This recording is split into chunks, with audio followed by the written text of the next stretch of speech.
बेटे अब आगे सुनिए आप लोग कि किसी भी सेंटेंस को लिखने के लिए क्या होना चाहिए, जो वर्ड्स हैं वो प्रॉपर वे में अरेंज होने चाहिए ताकि उसमें से कोई मीनिंग निकल कर सामने आ सके। दूसरी चीज़ ये है कि जो हमारा सेंटेंस होता है उसको जो फर्स्ट लेटर होता है, आप देखिए मैंने सारे सेंटेंसेस के जो फर्स्ट लेटर हैं ये हमेशा कैसे होने चाहिए, हमारे कैपिटल होने चाहिए।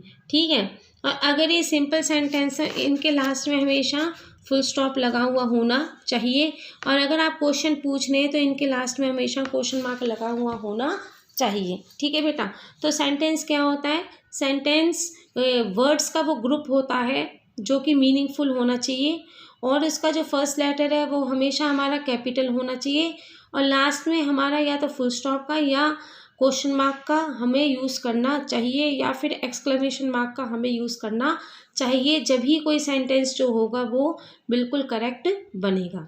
ठीक है बेटा, अब नेक्स्ट थिंग देखिए, नेक्स्ट पेज पे मैंने आपको भी आर्टिकल नहीं कराया इसलिए मैंने आपका छोड़ दिया है। नेक्स्ट देखिए, underline the adverbs in the following sentences.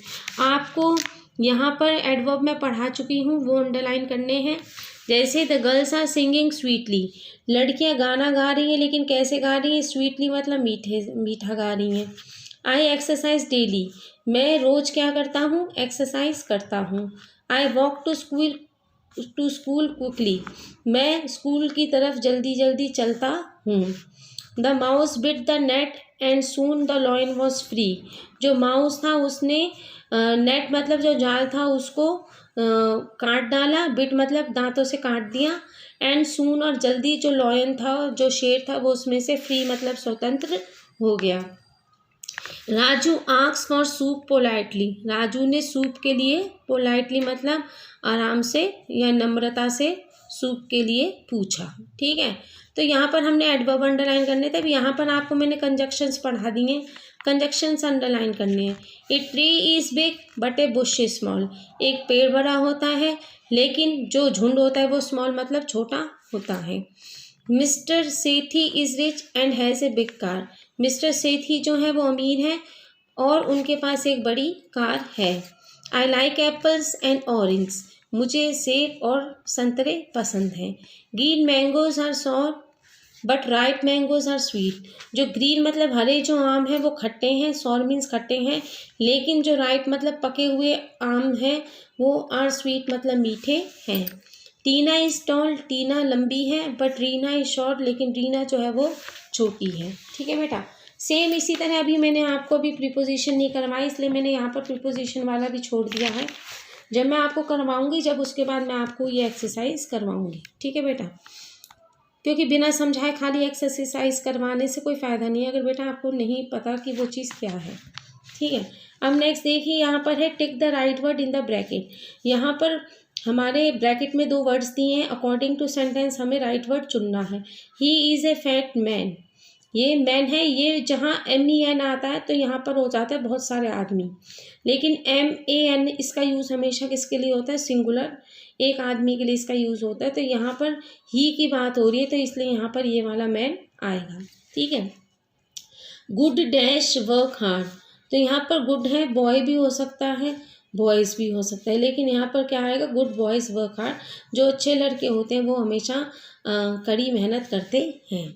My uncle has 2, क्योंकि यहाँ पर 2 है, प्लूरल है, इसलिए सन्स आएगा। सन्स का मतलब क्या होता है, बेटे, और इस सन का क्या मतलब है, बेटा। तो यहाँ पर 2 है, प्लूरल है, इसलिए यहाँ पर सन्स आएगा। एंड वन क्या, यहाँ डॉटर और डॉटर्स, डॉटर का मतलब होता है बेटी और डॉटर्स का मतलब होता है बेटियाँ, लेकिन वन है, वन मतलब सिंगुलर है तो इसलिए यहाँ पर क्या आएगा, डॉटर। यानी मेरे जो अंकल हैं उनके 2 बेटे हैं और 1 बेटी है।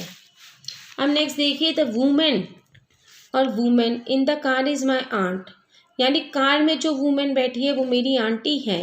एक औरत के बारे में बात हो रही है, अगर है, अब WOMEN का मतलब होता है बहुत सारी औरतें, लेकिन WOMAN का मतलब होता है एक औरत। तो यहाँ पर सिंगुलर माई आंट के बारे में यानी एक आंटी के बारे में बात हो रही है तो इसलिए यहाँ पर क्या आएगा, वूमेन आएगा। फिर है Raj, is are drinking milk from the glass, क्योंकि राज जो है वो हमारा सिंगुलर है, इसलिए इसका यूज़ हमेशा किसके साथ होता है, सिंगुलर के साथ होता है, और आर का यूज़ हमेशा प्लूरल के साथ होता है। लेकिन यहाँ पर राज जो है वो एक लड़की की बात हो रही है, यहाँ पर ये सिंगुलर है, इसलिए यहाँ पर क्या आएगा, इज़।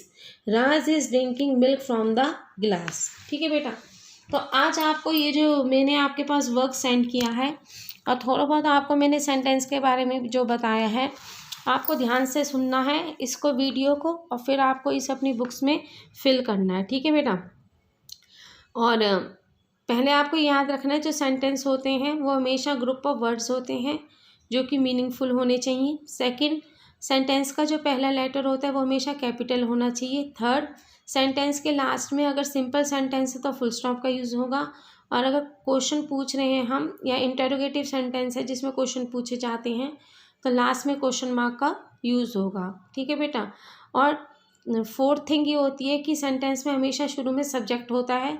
सब्जेक्ट मतलब जिसके बारे में बात हो रही है या फिर जो करता होता है, उसके बाद हम हेल्पिंग वर्ब का यूज़ करते हैं, और उसके बाद हम फिर ऑब्जेक्ट का यूज़ करते हैं कि उसके बारे में क्या बात हो रही है या वो क्या कर रहा है, वो ऑब्जेक्ट के अंतर्गत आता है। ठीक है बेटा, तो today your work is only this, that you have to fill this book work in your book, and after that you have to learn it also.